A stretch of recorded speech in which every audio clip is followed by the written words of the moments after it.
தெளிவுறவே அறிந்திடுதல், தெளிவு தர மொழிந்திடுதல், சிந்திப்பார்க்கே களிவளர உள்ளத்தில் ஆனந்தக் கனவு பல காட்டல், கண்ணீர் துளிவர உள்ளுருக்குதல், இங்கிவையெல்லாம் நீ அருளும் தொழில்களன்றோ, ஒளிவளரும் தமிழ்வாணி, அடியனேற்கு இவை அனைத்தும் உதவுவாயே. பேரன்பு மிக்க பாரதி அன்பர்களே, குவிகம் இலக்கிய அமைப்பு தொடர்ந்து நடத்தி வருகின்ற மகாகவியின் மந்திர சொற்கள் என்ற இந்த நல்ல நிகழ்விலே, இது 210வது நிகழ்வாக இந்த மாலையிலே ஜூம் அரங்கிலே உங்களை எல்லாம் சந்திப்பதிலே மிக்க மகிழ்ச்சி அடைகின்றேன். இந்த நிகழ்வை இணையதளத்திலே பார்க்கக்கூடிய நண்பர்களுக்கும் பின்னால் பதிவிலே பார்க்க இருக்கக்கூடிய நண்பர்கள் ஆகிய அத்துணை பேர்களுக்கும் முதலில் எனது நன்றி கலந்த வணக்கங்களை உரித்தாக்கி மகிழ்கின்றேன். தொடர்ந்து பார்த்து கொண்டிருக்கிறோம்.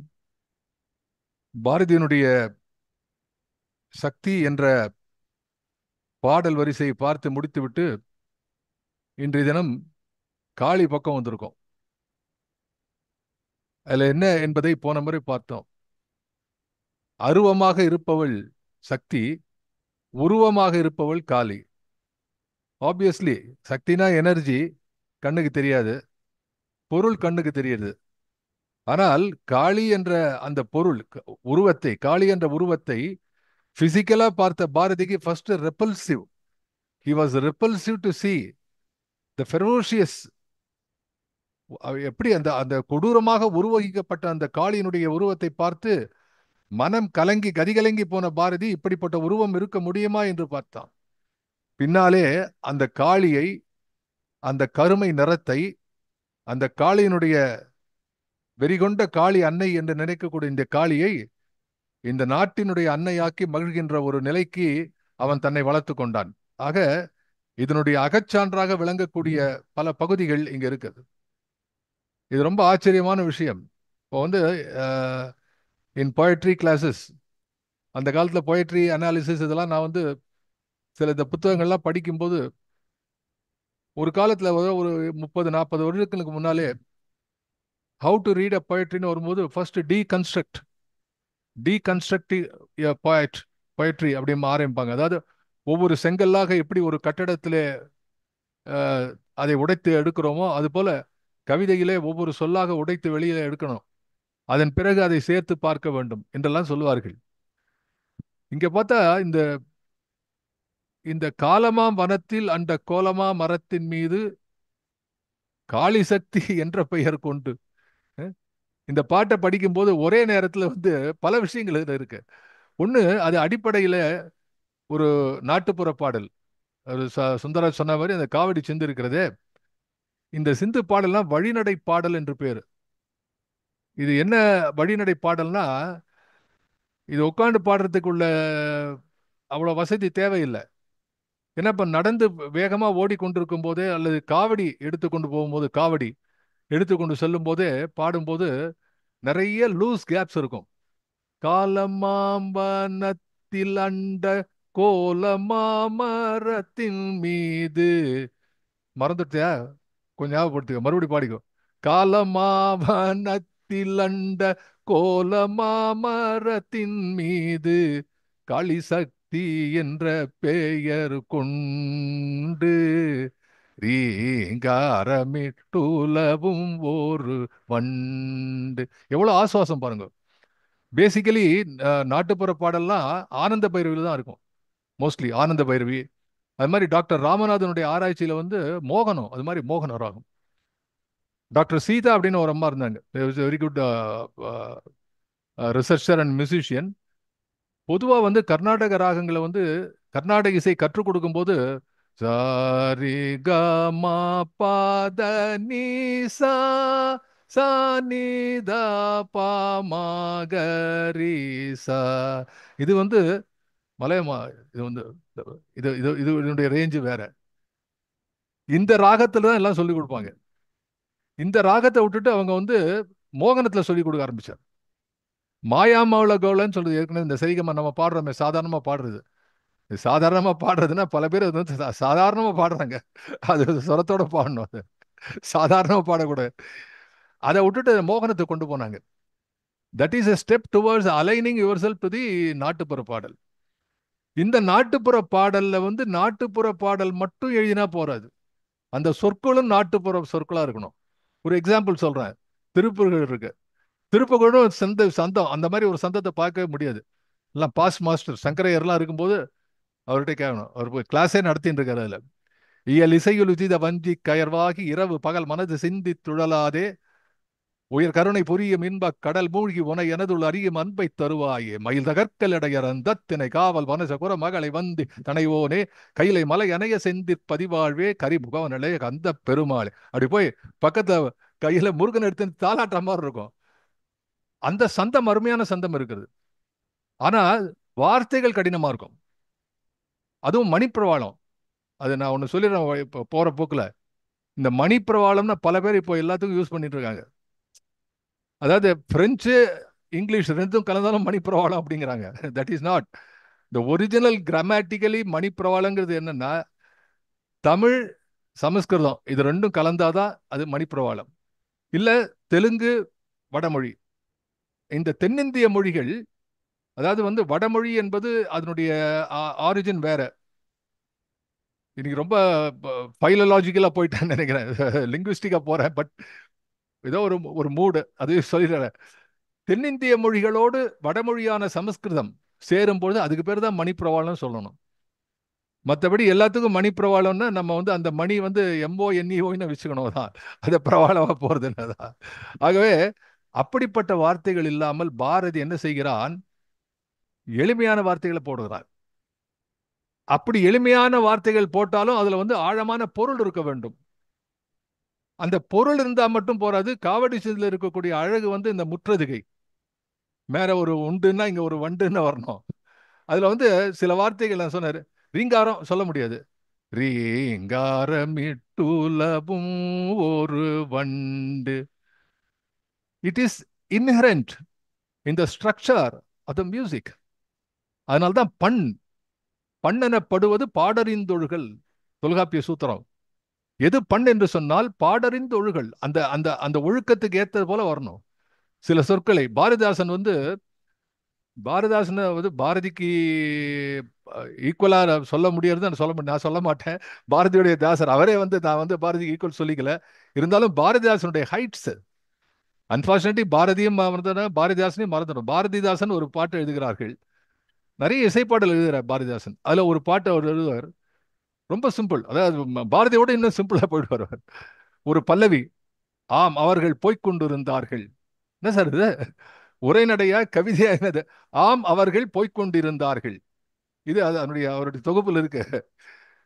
ஆனா அதை எப்படி படிக்கணும்? ஆம் ஆம் அவர்கள் போய்க்கொண்டிருந்தார்கள் படிக்க முடியாது. ஆம் அவர்கள் போய்க்கொண்டிருந்தார்கள். போய்க்கொண்டிருந்தார்கள் தான் அதாவது அந்த அந்த உரைநடையிலே வந்து ஒரு அமைதி இருக்கும். ஆகவே இதை கண்டுபிடித்த பாரதி தனக்கு எங்கெல்லாம் வேண்டுமோ, அதான் சொல்லுவாங்க கையில வில்லு அம்பு இருந்தா எப்போ அது இப்படி வளைக்கணும்னு அர்த்தம் கிடையாது. அந்த வளைச்ச அம்பு அதுக்கப்புறம் விடாது, கையில மடக்க விடாது. ஆகவே அந்த சொல்லுக்கும் வில்லுக்கும் தான் அவன் சொல்லுவான். அந்த சொல் வில் ரெண்டும் ஒண்ணு மாதிரி. அதை போல பாரதி செய்கிறான். அதுதான் இந்த பாட்டுல இருக்கக்கூடியது. அதுல போன முறை பேசும்போது சொன்ன இந்த காளி சக்தி என்ற பெயர் கொண்டு இந்த ரெண்டு ஏன் காளியும் சக்தி ரெண்டு பேரை வச்சான்? ரீங்காரமிட்டு உலவும் வண்டு என்று ஏன் சொன்னான் என்பதை பற்றி எல்லாம் நாம பேசிக் கொண்டிருந்தோம். அதுல இந்த வண்டுக்கு வந்து 6 கால்கள். அதாவது இட்ஸ் இன்செக்ட். சயின்ஸ்ல சொன்னா ஆல் இன்செக்ட்ஸ் காட் 6 லெக்ஸ். அதுக்கு வந்து ஒரு ஒரு ஹெட், அப்புறம் வந்து ஒரு ஒரு தொராசிக் ரீஜன், அப்புறம் அப்தமன், இதெல்லாம் உண்டு. அப்படி 3 பகுதியா இருக்கும். ஒரு தலை, நடுவில் ஒரு குண்டு, பின்ன கீழே ஒன்று இருக்கும். அது கீழே 2 காலு, ஒரு 2 சைடு, இந்த பக்கம் 3 அந்த பக்கம் 3. இந்த காளி சக்தி என்ற பெயர் கொண்டு ஒரு வண்டு உலவிக் கொண்டிருக்கிறது. அதுவே ஒரு அற்புதமான கற்பனை. அதுக்கு நான் காரணம் ஏன் வந்து வண்டு என்று சொன்னபோது இந்த பண்டாசுரனை இப்படி அழிப்பதற்காக வண்டு ரூபத்திலே வந்தார் என்பதெல்லாம் போன முறை பார்த்தோம். அது தொடர்ந்து பார்க்கும்போது நான் சொன்னேன், அந்த பாட்டுல வந்து அதுக்கு அடுத்த அந்த பாட்டினுடைய அடுத்த வரியில பார்க்கும்போது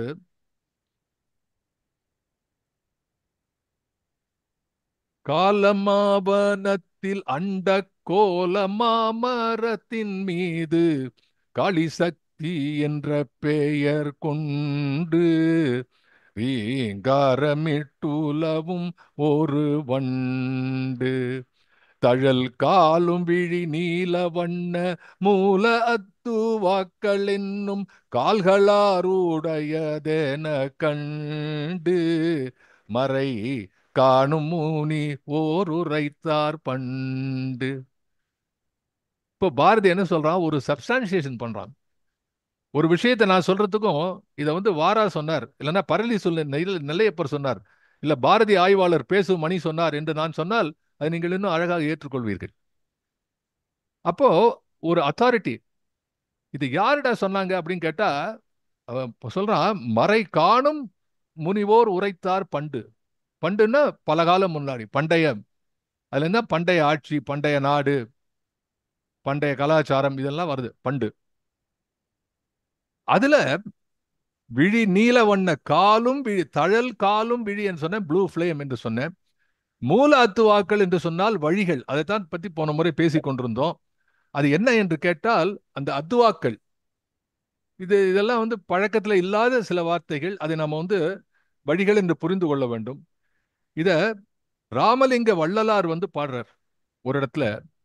அந்த பாடல் மந்திரமாய் மந்திரமாய் பதமாகி வண்ணமாகி வளர் கலையாய் தத்துவமாய் புவனமாகி என்று ராமலிங்க அடிகளார் பாடுகிறார்.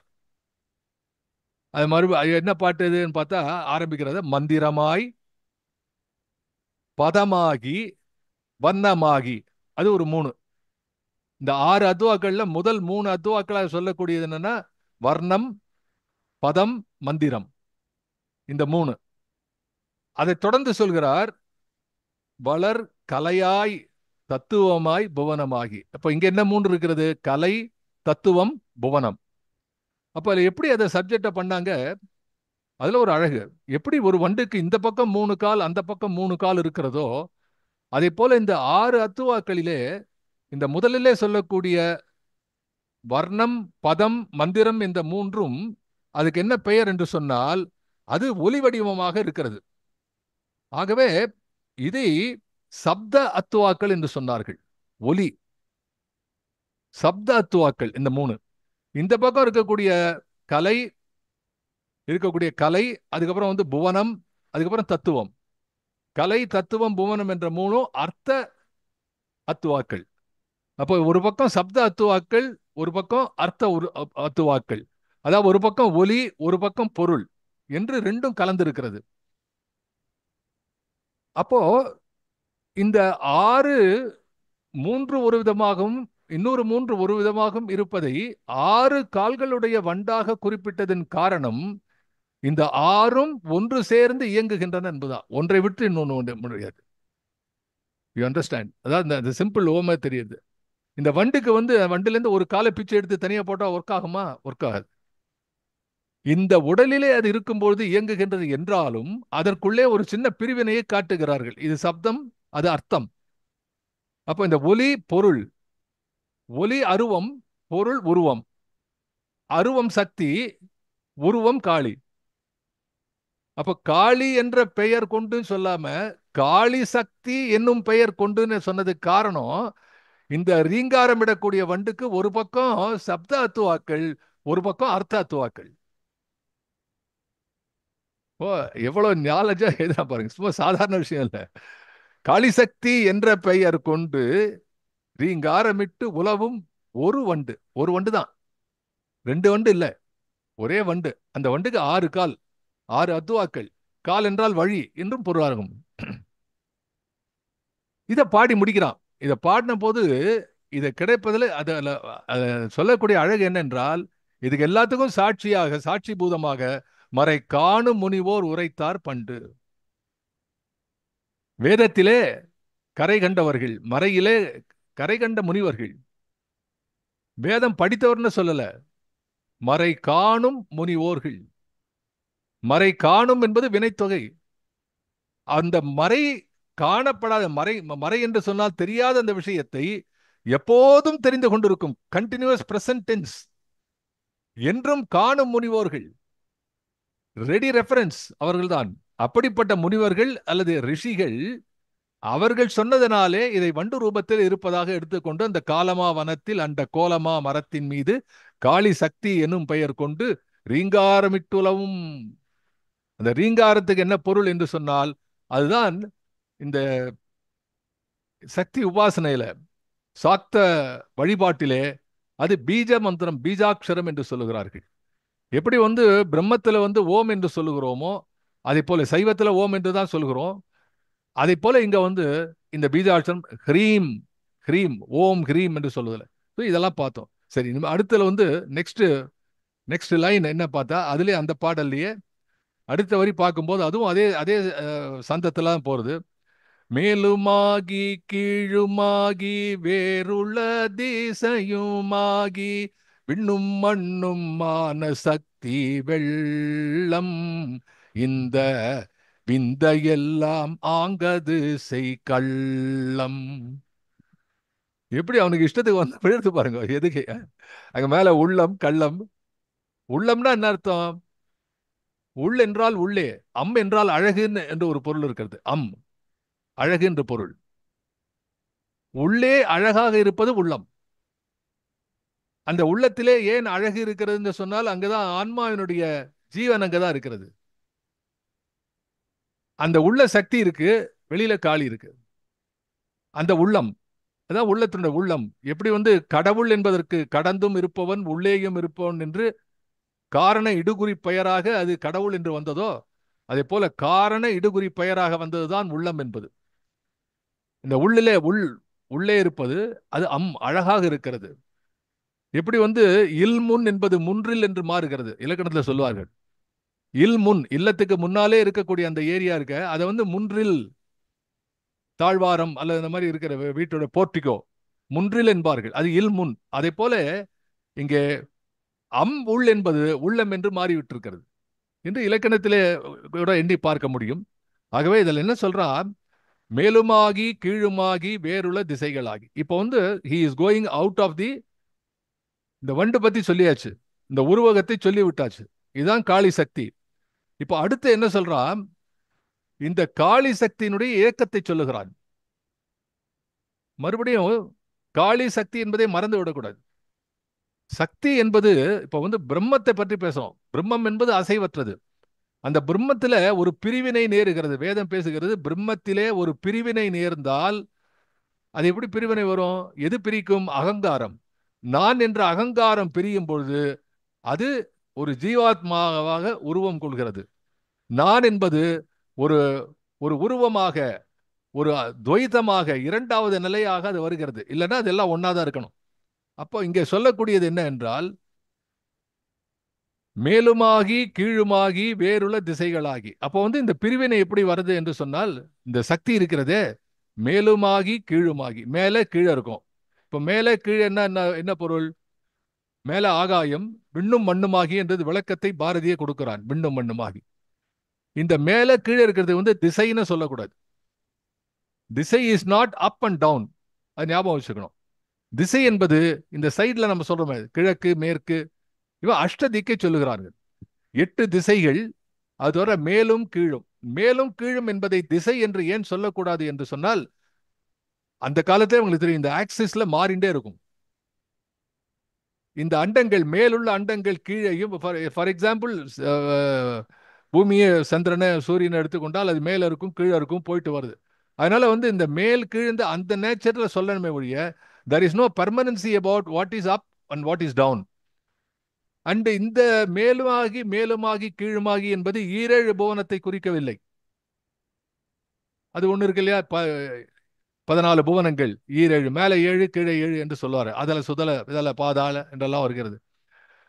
இதுவும் இல்லை. இப்போ இது என்ன சொல்லுகிறது என்று பார்த்தால், மேலுமாகி கீழுமாகி என்று சொல்லும்பொழுது அண்டங்களை சொல்லுகிறது. அப்ப அந்த அண்டங்கள் மேலே இருக்கின்றன, கீழே இருக்கின்றன, அவைகள் உருண்டு புரண்டு கொண்டு இருக்கின்றன, எங்கும் சுழன்று கொண்டே இருக்கின்றன. அப்போ ஒரு அண்டத்திலே நின்று பார்க்கும்பொழுது வேறுள்ள திசைகளாகி, இன்னைக்கு கிழக்குன்னு சொல்ல நாளைக்கு மேற்கா மாறி இருக்கலாம், இன்னைக்கு வடக்குங்கிறது நாளைக்கு வேற ஏதாவது தெற்கா மாறி இருக்கலாம். It is all dimension. For example, நான் இப்ப சொல்றேன், இது இது வடக்கு, இது தெற்குன்னு சொல்றேன். யூ மூவ், நம்ம சொல்றேன். அதனால தான் வந்து கடல்ல போகும்போது கப்பல்ல போகக்கூடிய நேவல் குரூப் என்ன சொல்லுவாங்க? They don't say north, they'll say north north, north south. இது மாதிரி வந்து அதனுடைய வெவ்வேறு விதமா திசை காட்டிகள் நம்ம என்ன மோட் ஆஃப் டிரான்ஸ்போர்ட் பண்றோமோ அதுக்கு ஏத்த மாதிரி வருகிறது. அதனால இங்க சொல்லக்கூடாது. அதனால தான் பாரதி பேசுகிறான், மேலுமாகி கீழுமாகி வேறுள திசையுமாகி. ஏனென்றால் இந்த 8 திசைகளும் அண்டங்கள் மாறும்போது அவைகளும் மாறுகின்றன. ஆனால் அது வந்து ஒரு ரெஃபரன்ஸ் தான். அப்ப கிழக்கு என்பதோ மேற்கு என்பதோ ஒரு இடத்துல இருக்காது. இப்ப நமக்கு வந்து இது மேலை நாடுகள் என்று சொல்கிறோம். ஒரு ஒரு குவிஸ்ல கேட்டேன், இது மாதிரி வந்து அமெரிக்கா, அப்புறம் வந்து ம், அஹ், இங்கிலாந்து, இந்த மாதிரி இங்கிலாந்து, ஜப்பான் போன்ற மேலை நாடுகள்னு போட்டேன். இதுல என்னடா தப்பு இருக்கு கண்டுபிடின்ட்டு. ஆனா அது வந்து ஜப்பான் மேலை நாடு கிடையாது, கீழை நாடுன்னு சொல்லணும். அது மேலை நாடுன்னா நம்ம பார்க்காத நாடெல்லாம் மேலை நாடு நினைச்சிட்டு இருக்கேன் சார். அவர் போய் தெரியாது சார், நம்மளோட பெட்டரா இருக்கிறவெல்லாம் மேலை நாடு சார் அப்படிங்கிற நிறைய பேர் தெரியாது, யூஸ் பண்றது இல்ல. ஆகவே மேலை என்பது அது மேற்கு திசையிலே மேலை என்று சொன்னால் அது மேற்கை குறிக்கும். ஆனால் இங்கே மேலுமாகி கீழுமாகி என்பது குலுங்கி ஆடுகின்ற அண்டம்.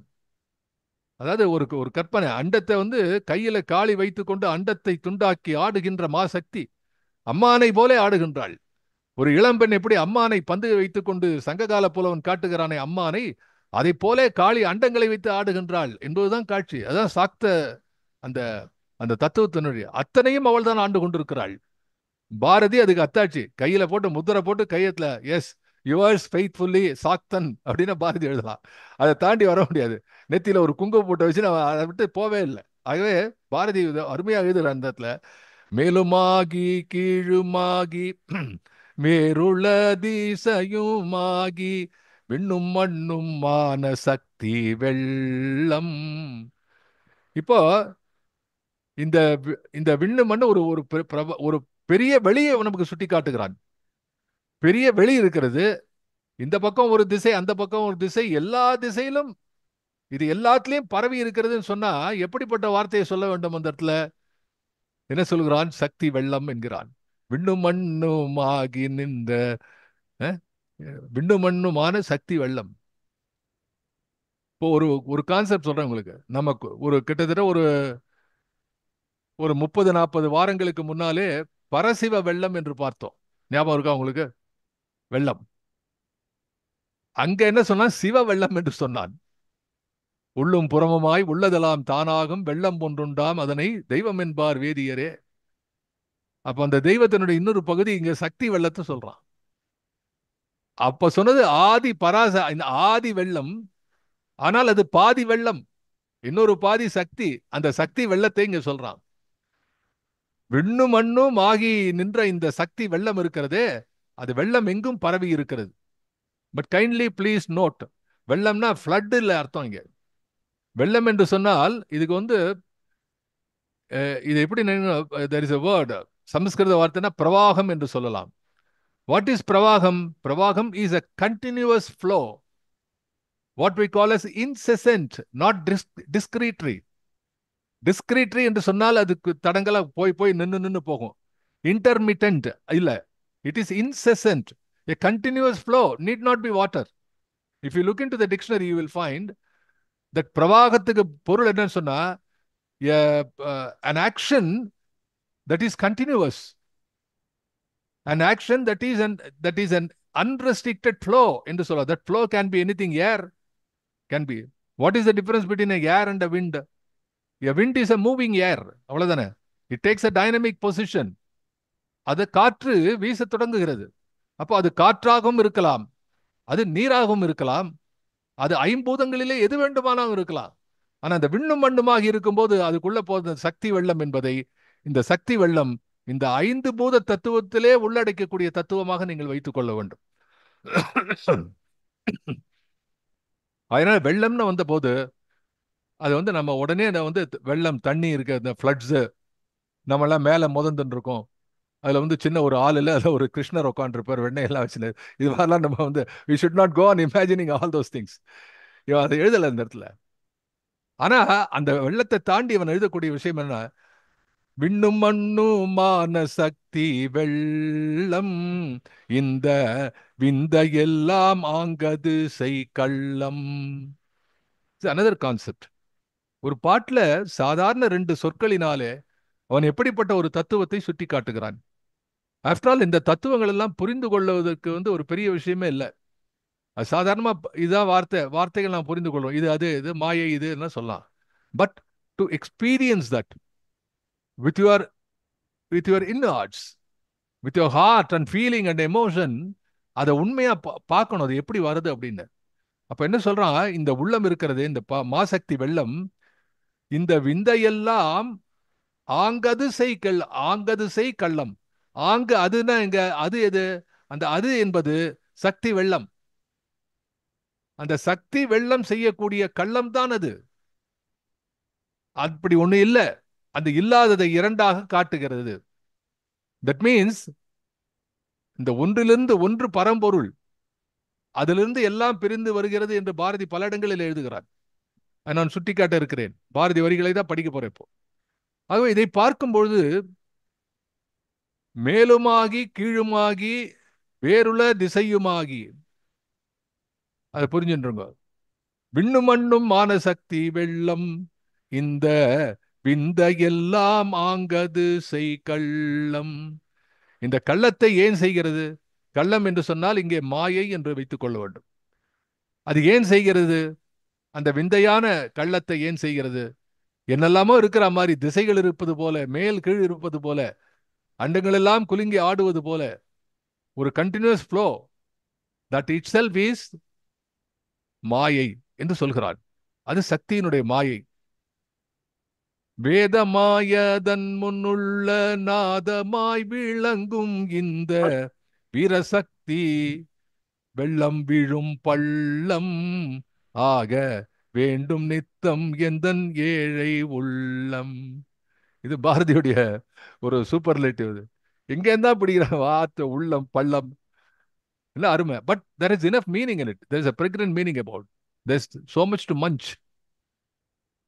There is a lot of material to munch over this. என்ன முதல்ல இதை பார்க்கலாம். கள்ளம் என்று சொல்கிறானே, இந்த கள்ளத்தை பற்றி பாரதி என்ன சொல்கிறான் என்று பார்க்கலாம். பாரதி வேத ரிஷிகளின் உரை என்ற ஒரு எழுதியிருக்கிறான். அதே போல பாரதி தன்னுடைய தத்துவங்களை ஆங்கிலத்திலும் தமிழிலும் பல இடங்களில் எழுதியிருக்கிறான். நான் ஏற்கனவே உங்ககிட்ட சொல்லியிருக்கேன், பாரதி தமிழ்ல எழுதுறது, தமிழ்லயே தத்துவத்தை எழுதுறது கஷ்டம், ஆங்கிலத்திலே வேறு எழுதுகிறான். அதுல ஒரு ஒரு ரெஃபரன்ஸ் சொல்றேன்.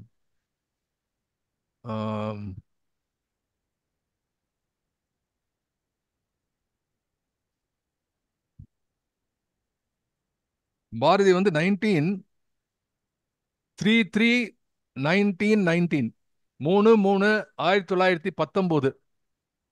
அதுல சென்னை விக்டோரியா ஹாலில் ₹1 நுழைவு கட்டணத்துடன் டிக்கெட் வர 1999 பாரதி இங்கிலீஷ்ல ஒரு லெக்சர் கொடுக்குறான். அதுக்கு கூட்டத்துக்கு டிக்கெட் விலை ₹1. அன்னைக்கு ₹1 ஒரு அரிசி மூட்டையே வாங்கிடலாம். அந்த ₹1 டிக்கெட் கொடுத்து வந்திருக்காங்க. It was presided by doctor S Subramaniyar. அது கூட்டத்தினுடைய தலைப்பு the cult of the eternal. The cult of the eternal என்ற பொருளிலே பாரதி கிட்டத்தட்ட 2-3 மணி நேரம் பேசியிருக்கிறார். என்ன ஃபெசிலிட்டி இருக்கணும், என்ன கிளாரிட்டி இருக்கணும், அந்த கைண்ட் ஆஃப் எக்ஸ்ட்ரீம் கான்பிடன்ஸ். ₹1 பணம் கொடுத்து உட்காந்து கேளுங்கடா அந்த விஷயத்த அப்படின்ட்டு ஒரு டிக்கெட் வச்சிருக்கான் பாரதி. அவன் கவிதை புஸ்தகம் போடுறதுக்கு கூட அவர் கையில காசு இல்லை, அதுக்கு நேரம் கிடையாது. பேச்சுக்கு ₹1 வாங்கணும், இங்கிலீஷ்ல பேசுறாரு. அப்போ அவர் எழுதுறாரு, அதுல உங்களுக்கு ஏற்கனவே சொல்றேன், இந்த இந்த இது எப்படி சார் இது, ஹவு இட் இஸ் பாசிபிள் என்று கேட்டால், பாஞ்சாலி சபதம் நம்ம ஆரம்பிச்ச இடத்துக்கு போறோம். இப்போ ஏன் ஆரம்பிச்ச இடம் அப்படின்னா, இந்த மந்திர சொற்கள் தொடர் இது ஆரம்பித்திலிருந்து பல பேர் இருக்கிறார்கள். சந்திரசேகர் சார், சுந்தரராஜன், சங்கரையர், இன்னும் பல பேர்கள், செல்லப்பா சார், எல்லாமே. அந்த பாஞ்சாலி சபத்துக்கு ஆரம்பத்துக்கு போலாம். அந்த பாஞ்சாலி சபதம் ஆரம்பத்துல பாரதி கலைமகள் துதி பாடுகிறான். வெள்ளை கமலத்திலே அவள் விட்டிருப்பாள் புகழ் ஏற்றிருப்பாள். இந்த கலைமகள் துதிக்கு முன்னாடி பிரம்ம துதின்னு ஒண்ணு போடணும். அதுக்கு முன்னாடி எடுத்த உடனே ஓம் சக்தியும் போடுறதுக்கு முன்னாடி அவன் பிரம்ம துதியும் போட்டான். பல பேர் என்ன நினைச்சிட்டு இருக்காங்க, கலைமகளுடைய நாயகராக இருக்கக்கூடிய பிரம்மாவை தான் பத்தி பேசுறான் அப்படின்ட்டு. அந்த பிரம்மா இல்ல இது. இது வந்து பிரம்மம். அதை பேசும்போது ஒரு பாடலை குறிப்பிட்டேன். அது என்ன பாடல்னா, நாமமும் உருவமற்றே மனம் நாடரிதாய் புந்தி தேடரிதாய் ஆமெனும் பொருளனைத்தாய் வெறும் அறிவுடன் ஆனந்த இயல்புடைத்தாய் நின்றிடும் பிரம்மம் என்பார் அந்த நிர்மல பொருளினை நினைத்திடுவேன். எவ்வளவு கிளியரா இருக்கேன் பாருங்க, ஒன்றும் சந்தேகமே வேண்டாம். அப்போ இந்த சக்தி வெள்ளம் என்பதை பிரம்மமாக காட்டுகிறான். இந்த பாடல்ல மறுபடியும் பார்த்தா நாமமும் உருவமற்றே, என்ன த நேம் அண்ட் ஃபார்ம் என்று சொல்வார்களே, அப்படி நாமம்னா நேம், உருவம்னா ஃபார்ம். நாமமும் உருவமற்றே மனம் நாடரிதாய் புந்தி தேடரிதாய். we have got only two tools. ஒன்னு நம்ம சார் சொல்ல வரல, ஆனா மனசுல உணர்ந்துக்கிறேன் sir. I understand by my heart. இல்லைன்னா அறிவுனாலே. ஒன்று by intellect or by emotion. These are the two tools available for us. மனித முயற்சிக்கு இருக்கக்கூடிய ரெண்டே விஷயம் இதுதான். அந்த ரெண்டுத்திலையும் கண்டுபிடிக்க முடியாதுங்கிறான். ஏன்? நாமமும் இல்லை உருவமும் இல்லை, நாமமும் உருவமற்றே மனம் நாடரிதாய் புந்தி, புந்தினா புத்தி, புத்தி தேடரிதாய் ஆமெனும் பொருள் அனைத்தாய். இதான் நம்ம இந்த இடத்துல சொல்லக்கூடிய விஷயம். அது என்ன ஆமெனும் பொருள் அனைத்தாய்? இன்ஃபேக்ட் சமஸ்கிருதத்துல வந்து ஓம் என்று சொல்வதற்கு இந்த ஆம் தான் பொருள். பிரணவத்தினுடைய அந்த பொருள் இருக்கிறதே ஓம் என்று சொன்னால் ஆம். அதனால்தான் ஸ்ரீலங்கால போனா ஆம்ங்கிறது போல ஓம்பா. என்ன வேணும்னா ஆம் ஓம் அப்படிம்பாங்க அந்த இடத்துல. ஓம் என்று சொன்னால் ஆம் என்று பொருள். இன்னும் ஸ்ரீலங்கால they have that kind of word still in use. ஆமெனும் ஒரு பொருள் இருக்கான்னு கேட்கிறோம். ஆம், அந்த பொருள் இருக்கு அப்படின்னு நீ எந்த பொருள் எல்லாம் சுட்டுகிறாயோ அந்த பொருள் எல்லாம் பிரம்மம் என்கிறான். It is another way of telling that everything is பிரம்மம்.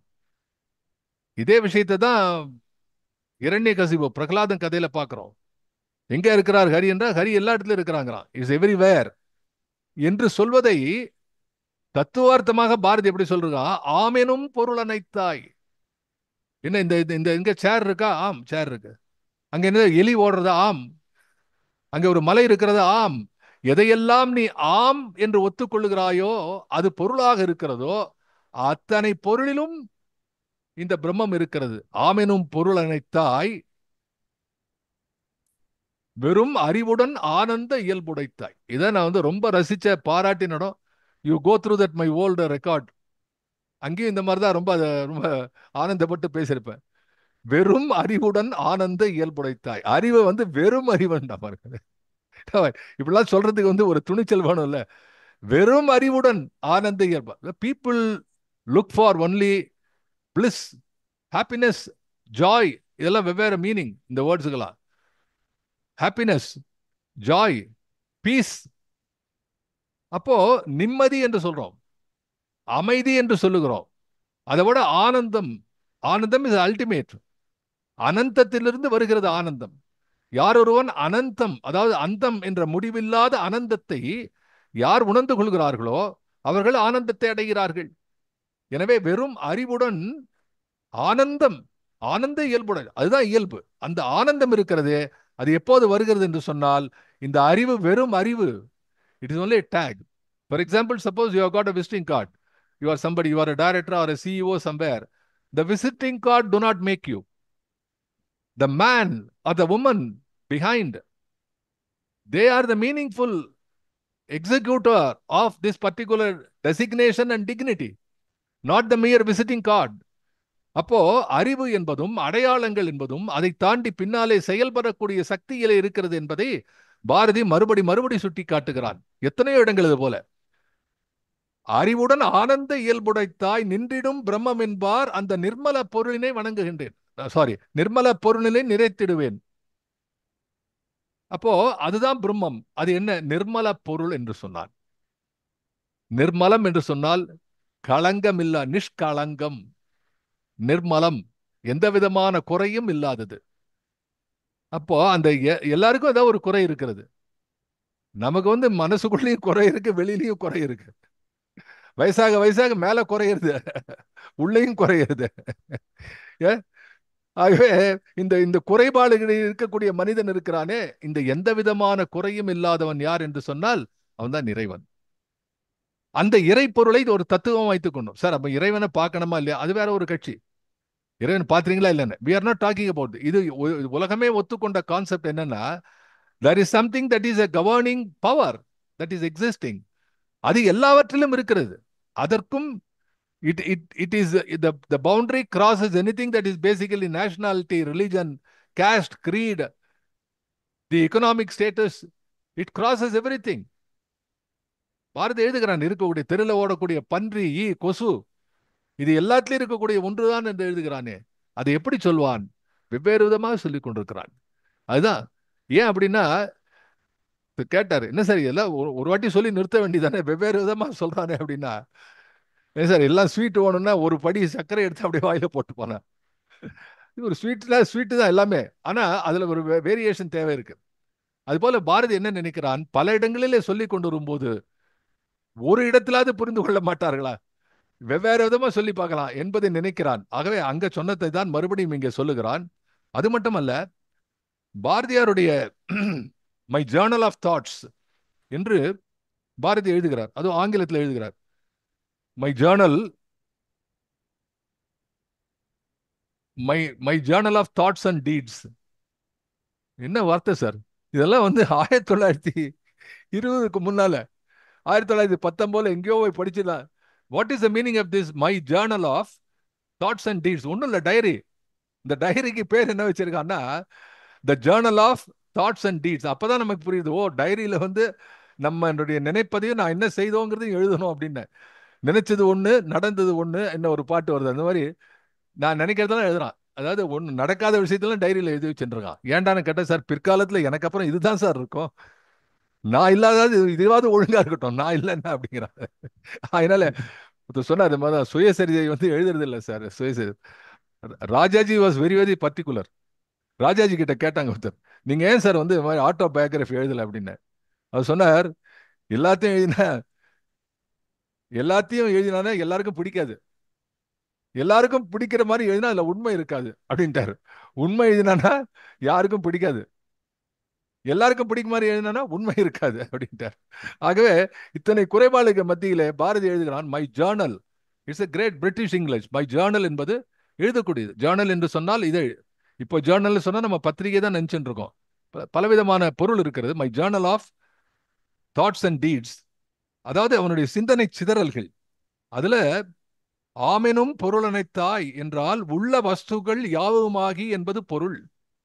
ஆமெனும் சொல் சம்மதியை குறிப்பது மட்டும், அது மட்டுமே என்று உண்மையையும் குறிக்கும். வடமொழியில் ஓம் என்ற சொல்லுக்கு ஆம் என்றே பொருள்.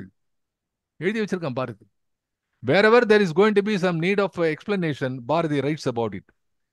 He who knows the joy of the Brahman, he fears not. NOUGST. That means nothing. Fears nothing. Not is nothing. சூன்யம் சொல்றோம் இல்லையா, அதான் not. NOUGST. He who knows joy of the Brahman, அதான் ஆனந்தம். ஆனந்தம் பரமானந்தம். பிரம்மம் என்பது ஆனந்தம். பிரம்மம் என்ற அந்த ஆனந்தத்தை அதான் அவன் சொல்றான். அதுல அறிவுடன் ஆனந்த இயல்புடைத்தாய். அந்த ஆனந்தத்தை இருக்கக்கூடியது he fears not, he fears never. fears not என்பது எந்த பொருளை பற்றியும் அவன் பயப்படவில்லை என்பதும், fears never என்பது காலத்தையும் சொல்கிறது. எந்த காலத்திலும், இளமையிலும், முதுமையிலும், வாலிபத்திலும், எந்த நேரத்திலும், பருவத்தில், இல்லைன்னா இந்த இடத்தில், இன்னொரு இடத்துல, காலை மாலை, எந்த நேரத்திலும். அப்போ எந்த விஷயத்திலுமே பயம் இல்லாமல் இருக்கிறான். I know the joy of the Brahman, for I am the Brahman. Next line எழுதுறான் பாரு. You see the derivation. அப்ப பிரம்மத்தை அறிந்து அதனாலே ஆனந்தப்படுபவன் என்றும் பயப்பட மாட்டான். இதுதான் பண்டார பாட்டில் எழுதுறான், அச்சமில்லை அச்சமில்லை அச்சம் என்பதில்லையே. இச்சகத்துளோரெல்லாம் எதிர்த்து நின்ற போதிலும் அச்சமில்லை அச்சமில்லை. பக்கத்து வீட்டுக்காரன் சண்டை போட்டா நமக்கு அன்னைக்கு ஃபுல்லா தூக்கம் வராது. எவனா ஒருத்தன் ரெண்டு பேர் நம்ம பக்கம், நமக்கும் பக்கத்து வீடு இல்ல, நாம சும்மா உட்காந்துறோம், பக்கத்துல ரெண்டு பேர் சண்டை போட்டாலும் போயிடும். திடீர்னு ஒண்ணும் இல்ல, ஒரு நேரத்துல தனியா இருப்பது மனிதன் பயப்படுகிறான். Because it's Aristotle who said that man is a gregarious animal. எப்போதும் கூட்டமாகவே மந்தைகளாக வாழக்கூடியவன் மனிதன். எனவேதான் மந்தையாக நிற்கிறான். ஆகவே அந்த தனித்து விடப்படும் போது வருகிறது அவனுக்கு, ஐயோ தனியா இருக்கிறோமே அப்படின்னு. தான் இந்த பிரம்மத்திலே ஒன்றாக இருக்கிறோம் என்ற நினைவு வந்தால் பயமிற்று போகிறது. அலையிலே இருக்கக்கூடிய கடல் அலையிலே இருக்கக்கூடிய ஒரு அந்த கடல் அலை பாறையிலே மோதி ஒரு சின்னஞ்சிறு துளியாக வெளியே வந்து தெரிக்கிறது.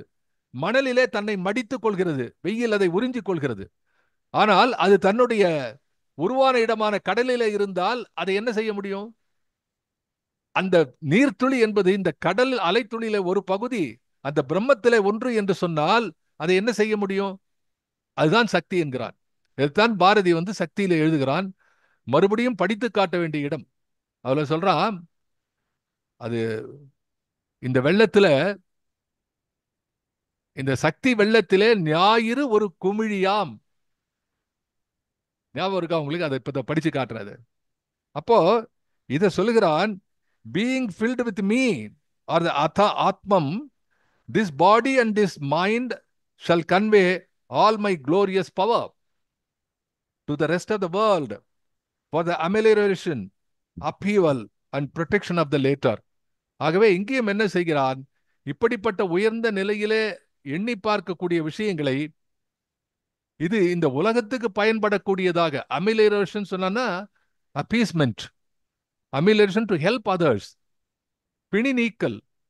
இப்படி வந்து மணிமேகலை வந்து எப்படி அந்த அமுத சுரபை வைத்துக் கொண்டு உலகத்தினுடைய பசியை நீத்து, அதுதான் முக்கியம். அது அந்த அமுத சுரபினுடைய அழகு என்ன என்று சொன்னால், அது ஒருவருக்காக என்று இந்த உலகத்துக்கே அமுது படைத்துகிறது.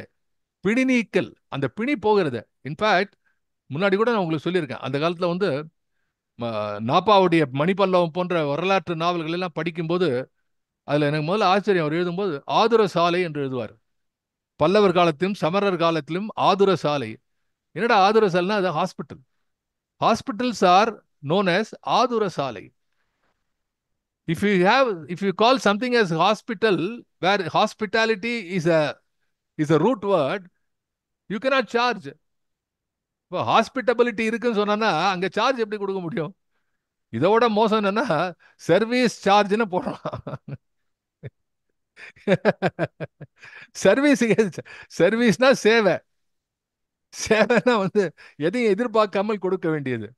அது போட்டு சர்வீஸ் சார்ஜ், அதுக்கப்புறம் ஒரு ஜிஎஸ்டி எஸ்டி எல்லாம் போயிட்டு இருக்கு. Taxing, my god. அதாவது இதுல வந்து எல்லாமே தத்துவங்கள் மாறி போகின்றன. அப்போ இந்த இடத்துல வந்து நம்ம பார்க்கும்போது ஒரு அருமையான விஷயத்தை பாரதி தன்னுடைய வசன கவிதையிலே எழுதுகிறார். அப்போ இந்த வெள்ளம் என்பதற்கான பொருளை புரிந்து கொண்டு நாம் மறுபடியும் இதை படிப்போம். நான் ஏற்கனவே ஒரு முறை இதை படித்து காட்டி இருக்கிறேன், என்றாலும் தவறில்லை. பாரதியை மறுபடியும் மறுபடியும் சுவைப்பதற்கு அதுக்கு தயங்கக்கூடாது. இது எப்படின்னா, it's not like a sweet, okay I love the sweet so I eat it often, அப்படி இல்லை. இது மூச்சு காற்று மாதிரி நம்ம எப்போதும் எடுத்து வைத்துக் கொள்ள வேண்டும். அது it's it's it's a beautiful line. அது சக்தி வெள்ளத்திலே ஞாயிறு ஒரு குமிழி, மேலுமாகி கீழுமாகி வேறுள திசையுமாகி விண்ணும் மண்ணுமான சக்தி வெள்ளம். இப்படிப்பட்ட ஒரு பெரிய சக்தி வெள்ளத்துல இருக்கும்போது அங்க ஞாயிறு என்ற சூரியன் ஒரு குமிழுங்கிறான். ஆஃப்டர் ஆல் ஒரு பபுள். இதை விட எப்படி சார் ஓமானம் சொல்ல முடியும்? இதை படித்து விட்டு நாம் தாண்டி செல்லக்கூடாது. நாம் இதை பற்றி சிந்திக்காமல் கடந்து செல்லக்கூடாது. தெளிவுறவே அறிந்திடுதல், தெளிவு தர மொழிந்திடுதல், சிந்திப்பார்க்கே களி வளர உள்ளத்தில். தவற விட்டுடனே போயிடும். அப்படியே யோசிச்சு பார்க்கணும். அடர அப்படியா, எவ்வளவு பெருசு இருக்கு இதுல. சூரியன் கிட்டேயே போக முடியாது, எங்கேயோ இருக்கு, எவ்வளவு பெருசு. அது ஒரு சின்ன நீர் குமிழி மாதிரி ஒரு குமிழியா. சக்தி பொய்கையிலே ஞாயிறு ஒரு மலர்.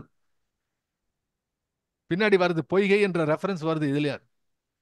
சக்தி அனந்தம். அனந்தம்ங்கிறதுக்கு ஒரு எக்ஸாம்பிள் சொல்றேன். அனந்தம் பாரதியோட ரைட்டிங் பாருங்க. சக்தி அனந்தம், எல்லையற்றது, முடிவற்றது. One denotes the time, another the space. But today when we are talking about Einstein and the present day science, we are talking about space time continuum. அப்ப என்ன சொல்ற? அனந்தம் என்பது எல்லையற்றது, முடிவுமற்றது. அப்ப எப்படி? அப்ப எங்கேயுமே அதுக்கு வந்து there is no end card at all. அசையாமையில் அசைவு காட்டுவது. எப்படி? அதாவது இட்ஸ் ஒன் வே ஆஃப், அதாவது எப்படி வந்து ஒரு உயர தாண்டுதலில், உயர தாண்டும் போது நாம எப்படி ஒரு குச்சியை வைத்துக்கொண்டு தாண்டுகிறோமோ, அந்த குச்சியை வச்சு இந்த போல் வால்ட் போறான். அந்த போல் வால்ட்ல போறது வந்து அந்த போல் வால்ட்டை தாண்டணும். அதுக்கு மேல ஒரு குச்சி மாதிரி போட்டிருக்காரு, அந்த குச்சியில போய் முட்டிக்கிறது இல்ல. You should go beyond that. அதுதான் கவிதைகள், அதுதான் பாரதியுடைய வரிகள். பாரதி ஏன் இந்த சொல்லை பயன்படுத்தினார் என்று சொன்னால், அந்த சொல்லை நீ புரிந்து கொள்ள வேண்டும் என்பதற்காக மட்டுமல்ல, இந்த புரிதலை தாண்டி நீ மேலே செல்ல வேண்டும். You should go beyond what I write, because what I am going to say is ineffable, inexplicable. பேச முடியாது. பேசா பொருளை பேச நான் துணிந்தேன். அதான் விநாயகர் நான்மணி மாலையில எழுதலாம், பேசா பொருளை பேச நான் துணிந்தேன். After all the words, what can they do? The most weak, the weakest of the weak is only words. But with the weak word, we have to build something strong, a concept, a conviction, a confidence, a leading thought. அதை இந்த வலிவற்ற சொற்களினாலே வலிவை தொட வேண்டும். அதை கம்பன் தொட்டான், வள்ளுவன் தொட்டான், பாரதி தொட்டான். அதனால்தான் அந்த சொல்லுக்கு மந்திர சொற்கள் ஏன் சொல்றோம் அப்படின்னா, சொல்லு சாதாரண சொல் தான், ஆனா அதுக்கு அந்த உருவேத்தி, அதுக்கு அந்த வலி வேற்றுகிறானே, அங்குதான் மந்திரம் வருகிறது. அந்த மந்திரம் தான் மூல அத்துவாக்கள்ல ஒண்ணு, அதுதான் சப்த அத்துவாக்கள். ஒரு பக்கம் மந்திரம், ஒரு பக்கம் வர்ணம், ஒரு பக்கம் பதம், இதெல்லாம் சப்த அத்துவாக்கள். அப்ப ஒலியிலே இருக்கிறது, அது பொருள் அல்ல, அந்த ஒலியிலே இருக்கிறது. ஆகவே இதை தெரிந்து கொண்டு இந்த பாட்டை பாடணும். அசையாமல் அசைவு காட்டுவது, சக்தி அடிப்பது, துரத்துவது, சுட்டுவது, பிணைப்பது, கலப்பது, உதறுவது. அந்த ஆர்டர் பார்க்கணும். இது போன முறை நான் சொல்லும்போது கூட ரொம்ப கொஞ்சம் வேகமா சொல்லி கொண்டு போய்விட்டேன், பின்னாலே பார்த்து கொள்ளலாம் என்று. அந்த லைன்ல இருக்கக்கூடிய the orderliness, that is what we are talking about in quantum mechanics, whatever it is in the present day science. Entropy என்று சொல்வார்கள். என்ட்ரோபி, என்தால்பி என்றெல்லாம் சயின்ஸ்ல பேசுவார்கள். Entropy is the randomness which is, எல்லாம் என்ன சொல்லலாம், டிசிப்ளினா இருக்கணுங்கிறான். வேர்ல்டுல வந்து பேசிக்கா இன்டிசிப்ளின் தான் இருக்கு. டிசிப்ளின் நாம தான் பண்றோம். To construct you require energy. ஒரு பில்டிங்கை கட்டுறதுக்கு எனர்ஜி தேவை, உடைக்கிறது தேவையில்லை. உடைச்சா எனர்ஜி வெளியில போயிடும். அப்போ இந்த எனர்ஜியை என்ற இந்த கான்செப்ட் இருக்க, இதை ஹேண்டில் பண்றது வந்து அறிவுலகிலேயும், அறிவுலகிலேயும் இதை பற்றி ரொம்ப நாங்க இதெல்லாம் படிக்கும்போது, நாங்கள் பயோ எனர்ஜெட்டிக்ஸ்லாம் படிக்கும்போது ரொம்ப ஆச்சரியமா இருக்கும். It borders on something not only abstract but something unimaginable, coupled with mathematical references and mathematical enunciation that becomes more more mind boggling. நமக்கு இதுவே தெரியாது, கணக்குனாலே கஷ்டமா இருக்கும். இந்த புரியாத அரூபமான விஷயத்தை கணக்கினாலே காட்டுகிறார்கள். Mathematical equation for this idea. ஐன்ஸ்டீனை பத்தி என்ன சார் இஎம் ஸ்கொயர்னா யாருக்கு என்ன தெரியும்? எம்சி ஸ்கொயர்ல போன. ஆகவே இதை பத்தி எழுதுறான், சக்தி பிணைப்பது, கலப்பது, உதறுவது. What do you call it? The centrifugal force and centripetal. சென்ட்ரிபீட்டல்னா இப்போ வந்து வேகமா இப்போ ரங்கராட்டினம் சுத்துறது, நீங்க பார்த்திருக்கீங்களா? ரங்கராட்டினம் உட்காந்து பார்க்க கூடாது, வெளியில நின்று பார்க்கணும். அதுவும் நம்ம குழந்தைய உள்ள உட்காந்து வச்சுட்டு பார்த்தா ரொம்ப கவனத்தோட பார்ப்போம், விழுந்துடக்கூடாதுன்னு. அப்ப என்ன ஆகும்? வேகமா சுத்த சுத்த the arms go up, the arms go up, அப்படியே பேரலா சுத்த ஆரம்பிக்கும். இப்படி ஒரு சின்ன ஒரு பந்து வச்சு இப்படி இருக்கு, இப்படி சுத்த ஆரம்பிச்சா எப்படி வேகமா அப்படி பேரலா சுத்தும்ல. That is centrifugal and centripetal force. உள்ள வரும், அப்படி இறங்கும் போது அப்புறம் வேகம் குறையும் போது கீழே வந்துடும். அது போல என்ன சொல்கிறான், முதல்ல வருகிறது என்னன்னா பிணைப்பது, சேர்ப்பது, அந்த சேர்த்த போது கலப்பது, அதன் பிறகு உதறுவது. சோ இதுதான் பின்னாடி சொல்றான், ஆக்கம் நீக்கம் எல்லாவற்றையும் பேசக்கூடிய இடம் வருகிறதே, அதற்கெல்லாம் அடிப்படை இந்த சக்தி வசன கவிதையில இருக்கிறது. இன்ஃபேக்ட் பாரதி இந்த வசன கவிதைன்னே சொல்லல, இந்த பேரு பாரதி கொடுத்த பேர் இல்ல வசன கவிதை என்பது. எனவே அவன் எழுதுகிறான், இதுல உடைப்பது, வீசுவது, சுழற்றுவது, கட்டுவது, சிதறடிப்பது, தூற்றுவது, ஊதி விடுவது, நிறுத்துவது, ஓட்டுவது, ஒன்றாக்குவது, பலவாக்குவது. நீங்க இன்னொரு வாட்டி பார்த்தா இது அத்தனையும் எடுத்து வச்சு பார்த்தா all these actions are employed in agriculture. இது another clue for you. Everything is basically the most basic human endowment, the endeavor of human excellence through civilization is agriculture. அதுல அந்த நாகரீகம் எது பார்த்தாலும் ஒன்றா இருக்கிறது, கலந்து போறது. தனியா இருக்க பயந்த மனிதன் ஒன்றாக கூடினான். ஒன்றாக கூடினவன் ஒன்றாக இருக்கக்கூடிய ஒற்றுமையை கற்றுக்கொள்ளவில்லை, தனித்தனி குழுக்களாக மாறினான். தனித்தனியாக குழுக்களாக மாறியவன் ஐயோ தனித்திருக்கிறோம் என்று மறுபடியும் ஒன்றாக கூடினான். இந்த குழுக்கு வேற ஒரு பெயர் வைத்துக் கொண்டான். மறுபடியும் அதிலே சண்டையிட்டு பிரிந்து கொண்டான். நான் ரொம்ப நாளைக்கு முன்னாடி எழுதின ஒரு கவிதையில் எழுதினேன், நம்ம நாட்டுல ஆ ஆ இ எல்லாத்தையும் ஆ அம்மா, ஆ ஆடு, இ இலை, இ இ இவ்வளவு எழுதுறான் இல்லையா? ஓ என்ற எழுத்துக்கு ஒட்டகம் என்று எழுதுகிறான். ஓ என்ற சொல்லுக்கு ஒற்றுமை என்றல்லவா சொல்லிக் கொடுக்க வேண்டும் பள்ளியில. அதுக்கு பதிலா ஓ என்ற எழுத்துக்கு ஒட்டகம் என்று சொல்லிக் கொடுத்ததால் தான் மனங்கள் எல்லாம் பாலைவனம் போல வறண்டு விட்டது அப்படின்னா ஒட்டவனால. ஆகவே நம்ம சொல்லக்கூடிய சொல்லுல எவ்வளவு இருக்கு பாருங்க. அதை பாரதி சுட்டி காட்டுகிறான். சக்தி குளிர் செய்வது, அனல் தருவது, குதுகுதுப்பு தருவது, குதூகலம் தருவது, நோவு தீர்ப்பது, இயல்பு தருவது, இயல்பு மாற்றுவது, சோர்வு தருவது, ஊக்கம் தருவது, எழுச்சி தருவது, கிளர்ச்சி தருவது, மலர்விப்பது, புலகஞ்செய்வது, கொல்வது, உயிர் தருவது. இப்படி தொடர்கிறதே. இதனுடைய இத்தனை எழுதியிருக்கிறானே, இதை ஒரு 2-3 வரியில எழுதிட்டு போயிடுறான் அதுல, இந்த பாட்டுல. அதுதான் சொல்ல வருகிறேன். எழுதுகிறான் அந்த பாடல்ல, பழவேதமாய் அதன் முன்னுள்ள நாதமாய் விளங்கும் இந்த வீரசக்தி வெள்ளம் வீழும் பள்ளம் ஆக வேண்டும் நித்தம் எந்தன் ஏழை உள்ளம். இந்த வீரசக்தி ஏன் வெள்ளம் என்பதற்காக சொன்னேன். அது மட்டுமல்ல, இந்த வெள்ளத்துல எல்லாம் இருக்கிறது. இதுல ஒன்றா இரண்டா எல்லாமே இருக்கிறது என்பதை அவன் வேதத்திலே காட்டுகிறான். அப்ப என்ன சொல்றான் அதுல? இங்க பாருங்க, பழ வேதமாய் அதன் முன்னுள்ள நாதமாய் விளங்கும் இந்த. வேதத்துக்கு முன்னாலே நாதம் இருந்திருக்கிறது. வேதம் என்பது சொற்கள், நாதம் என்பது ஒலி. Even in Bible it says, Old Testament says, God said, let there be light. There was light. Let there be word. Word is the origin. அப்போ இந்த ஒலியிலிருந்து எழுத்து, எழுத்திலிருந்து சொல் பிறக்கிறது.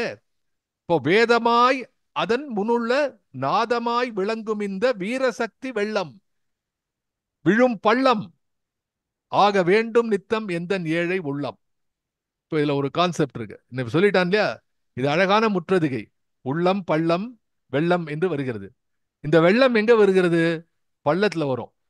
ஒரு வெள்ளம் அதனோட ஃப்ளோ பள்ளத்திலே பாய்வது நேச்சுரலா அன்நேச்சுரலா?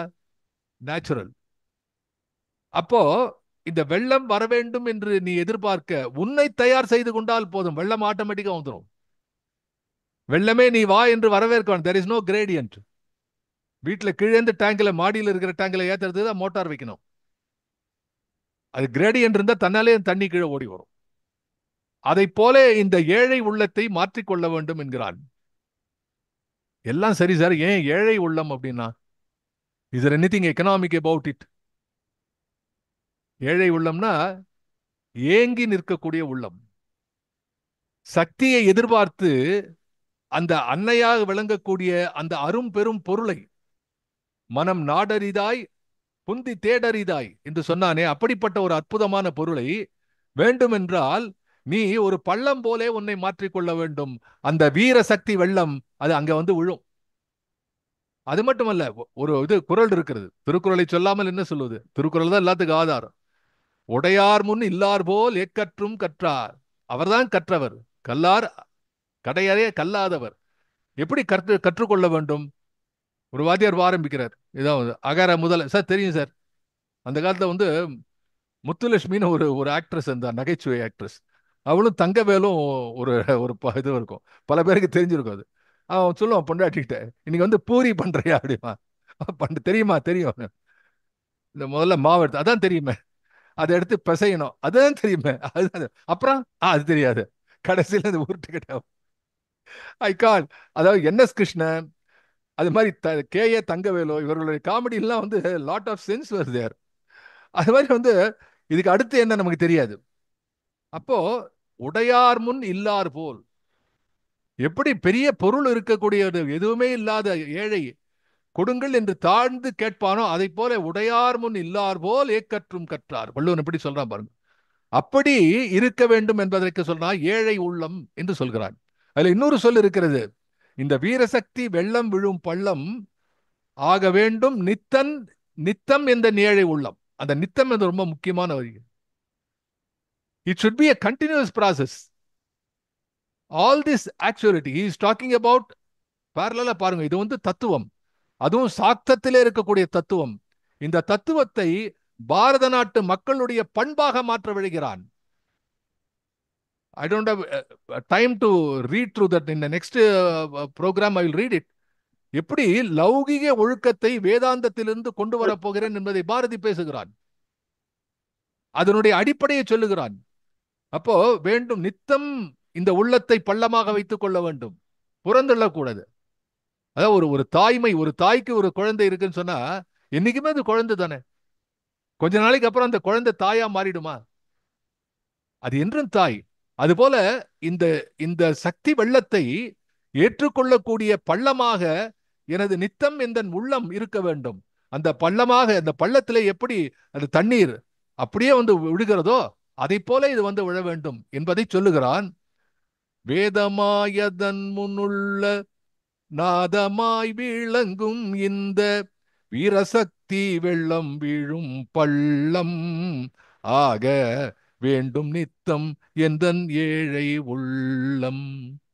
This is the request for Bharathi.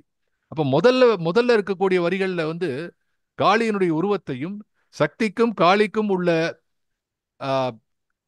ஒப்புமையை, கம்பாரிசன், ஒற்றுமை இல்ல ஒப்புமை. It is not similarity but it is comparison. அந்த ஒப்புமையை காட்டுகிறானே, அதை சொல்லிவிட்ட பிறகு அந்த சக்தி என்ற அற்புதமான சக்தி பிரவாகத்திலே தான் எப்படி இருக்க வேண்டும், நாம் எப்படி அதில் மூழ்க வேண்டும், எப்படி அதை ஆட்கொள்ள வேண்டும் என்பதை ஒரு நாட்டுப்புற முறையிலே சாதாரண எல்லாருக்கும் தெரிகிற விஷயத்தை பாரதி பேசுகிறான். அதுல பேசும்போது இந்த வெள்ளத்தினுடைய 2 நிமிஷம் இருக்கு. Okay, that is good enough. அதுல அவன் எழுதக்கூடிய ஒரு விஷயத்தை சொல்றேன். வேதத்திலிருந்து எடுக்கிறான். வேதமாய் அதன் முன்னுள்ள நாதமாய் விளங்கும் இந்த வீரசக்தி வெள்ளம் என்கிறானே. ஈசாவாஸ்ய உபனிஷத்னு ஒண்ணு இருக்கு. அந்த உபனிஷத்தை பாரதி படிக்கிறான். அதெல்லாம் படிக்காத எதையும் பாரதி எழுதினதே கிடையாது. அவன் எழுதுறான், ஈசாவாஸ்ய உபனிஷத்தினுடைய முதல் மந்திரத்தை தனது பகவத்கீதை முன்னுரையில் எடுத்தாண்டு பாரதி பின்வருமாறு விளக்கியுள்ளார். I am quoting Bharathi. இதெல்லாம் என்னுடைய சொற்கள் இல்ல, பாரதியுடைய சொற்கள். அந்த மந்திர சொற்கள் அதனை காதுல விழ விழ அந்த மந்திரம் நமக்கு போய் சேரணும். அதைத்தான் படிச்சு காட்டுறேன் நான். It is more important to listen to this line. எழுதுறான், எல்லாம் கடவுள் மயம், எல்லா தோற்றங்களும், எல்லா வடிவங்களும், எல்லா உருவங்களும், எல்லா காட்சிகளும், எல்லா கோலங்களும், எல்லா நிலைமைகளும், எல்லா உயிர்களும், எல்லா பொருள்களும், எல்லா சக்திகளும், எல்லா நிகழ்ச்சிகளும், எல்லா செயல்களும் எல்லாம் ஈசன் மயம். ஆதலால் எல்லாம் ஒன்றுக்கொன்று சமானம். ஈசாவாஸ்யாம் இதம் சர்வம் எத்கிஞ்ச ஜகத்யாம் ஜகத் என்று ஈசாவாஸ்ய உபனிஷத் சொல்கிறது. இவ்வுலகத்தில் நிகழ்வது யாதாயினும் அது கடவுள் மயமானது என்று பொருள்படும். இந்த கருத்தையே பகவத்கீதையில் ஸ்ரீ கிருஷ்ணர் இவ்வுலக அனைத்திலும் நிரம்பி கிடக்கும் கடவுள் அழிவில்லாதது என்று உணர் என்று சொல்கிறார் என்று சுதேசமித்திரன்ல 1916 ஆகஸ்ட் 2 தேதி வந்த சுதேசமித்திரன்ல சக்தி தர்மம் என்ற கட்டுரையில் இந்த முதல் மந்திரத்தை மொழிபெயர்த்து பாரதி எழுதுகிறார். என்ன சார் அவனுக்கு என்ன என்ன கட்டாயம் இதை எழுதுறதுக்கு? he knows these are the inputs. இந்த இன்புட்ஸ் இருந்தாதான். எப்படி வந்து சாதாரண ஒரு ஒரு ஒரு உப்மா அரிசி ஏதாவது பண்ணனா கூட அதுக்கு 1000 எத்தனை பொருள்கள் தேவைப்படுறது, இன்கிரீடியன்ட்ஸ். இந்த இன்கிரீடியன்ட்லாம் கொடுத்தாதான் இந்த சமுதாயத்துக்கு தேவையான வலுவுள்ள கருத்து ஒன்று உருவாகும் என்பதை உணர்ந்து கொண்ட பாரதி தன்னுடைய கவிதையிலே, கட்டுரையிலே, தமிழிலே, ஆங்கிலத்தை பேசும்போது எழுதும்போது உரையாடலிலே தராசு போன்று ஒரு வித்தியாசமான கட்டுரைகளிலே கதைகள் சந்திரிகையின் கதையில நடுவுல கொண்டு வரான் இதெல்லாம். ஆக இப்படி எல்லா இடத்திலும் பாரதி எப்படி இந்த சக்தி வெள்ளம் எல்லா இடத்திலும் பரவி இருக்கிறதோ எப்படி இருக்கிறது, மேலுமாகி கீழுமாகி வேறுள திசையுமாகி, அதுக்கப்புறம் எங்க இருக்கு, வேறுள திசையுமாகி விண்ணும் மண்ணும் மான சக்தி வெள்ளம். அந்த சக்தி வெள்ளம் தான் பாரதி. அவன் மேலுமாகி கீழுமாகி வேறுள்ள திசையுமாகி விண்ணுமண்ணும் ஆகி எல்லா இடத்திலும் பரவி நிற்கிறானே, அதுதான் பாரதியோடு. அந்த பாரதி இரண்டர கலந்த அற்புதமான இந்த ஆன்மீக தத்துவத்தை ஓரளவுக்கு இந்த பாடலில் இன்று பாட முடிகிறது. நாம தொடர்ந்து பார்ப்போம். வந்திருந்து கேட்ட அத்தனை பேருக்கும் மீண்டும் நன்றி. குவியத்துக்கு ஒரு பெரிய நன்றி. ஏகேவிலாம் வந்து உட்கார்ந்து இருக்கார். அவர்லாம் வந்து என்னை போல எத்தனையோ மடங்கு இதெல்லாம் கேட்கிறார். அதாவது ஒரு நமக்கு வந்து அது அது ஒரு என்ன சொல்றது, ஒரு உத்வேகம், ஒரு மோட்டிவேஷன். சரி, இன்னும் கொஞ்சம் படிச்சு தெரிஞ்சுன்னு இதெல்லாம் வந்து படிச்சு நான் தெரிஞ்சுக்கணும். இது உண்மை சொல்றேன். இது படிக்கும்போது தான் பாரதியில இத்தனை விஷயம் இருக்குங்கிறது.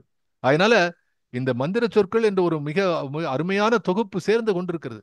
இது எப்போதெல்லாம் முடியுமோ அதை கேட்டு பயன்பெறலாம். நானும் பயன்பெற இருக்கிறேன் என்று சொல்லி இந்த அளவிலே நிறைவு செய்கிறேன். நன்றி, வணக்கம்.